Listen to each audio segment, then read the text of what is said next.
C'est Dr Mahmoudi Selia, je suis spécialiste en médecine nucléaire et imagerie moléculaire. J'exerce au niveau de l'hôpital privé chez Mahmoudi à Tizi Ouzou et au niveau de son annexe à Saïd Hamdine, ça a ouvert récemment, donc c'est un centre diagnostic où il y a de la médecine nucléaire, de la radiologie et un peu de toute la biologie aussi. Je fais principalement du PET scan, donc j'ai commencé le PET scan à faire des PET scans en 2019 à Tizi Ouzou et c'est moi qui l'ai fait sur Alger. Le PET scan c'est quoi? Donc c'est une technique d'imagerie qui relève de la médecine nucléaire. Elle utilise un élément radioactif pour faire de l'imagerie précise. Ce qui est bien par rapport aux autres techniques d'imagerie, c'est qu'elle permet d'allier l'information donc métabolique, fonctionnelle de la fixation, de la radioactivité, avec l'élément morphologique du scanner ou de l'IRM. Parce qu'il faut savoir qu'on fait du PET scan avec du scanner et on fait aussi des PET scans avec de l'IRM. On appelle ça le PET-MR et ça a été aussi récemment introduit au niveau de notre centre sur Alger. C'est le premier PET-MR en Algérie et en Afrique. Il est installé au niveau de son diagnostic chez Mahmoudi à Saïd Hamdine. Donc ce qui est bien avec le PET scan, c'est qu'on peut utiliser plusieurs types de produits, donc de produits radioactifs. Il y a le FDG par exemple qu'on utilise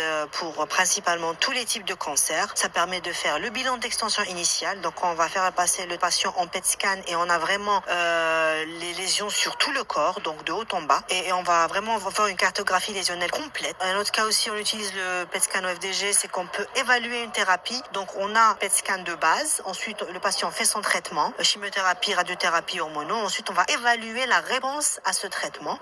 Et on a aussi un troisième cas, on peut utiliser le PET scan, c'est lorsqu'on a une lésion, un ganglion ou autre. Quand on fait la biopsie, on va trouver que c'est une métastase. Et cette métastase, on ne sait pas d'où elle vient. On n'a pas le cancer primitif. Et là, le PET scan va permettre de trouver où est ce cancer, donc initialement. Donc des fois, on trouve au niveau du côlon, des fois, on trouve des mélanomes, des fois, on trouve au niveau du gland salivaire. Franchement, ça permet de régler beaucoup de soucis. En plus du FDG, on peut aussi utiliser d'autres molécules comme le fluor PSMA. Le PSMA, c'est quoi? C'est spécifique au cancer de la prostate. Je vais aussi vous dire que pour les FDG, c'est pas uniquement pour le cancer. On l'utilise aussi pour donc pour les pathologies cérébrales à type d'épilepsie ou des maladies neurodégénératives comme l'Alzheimer.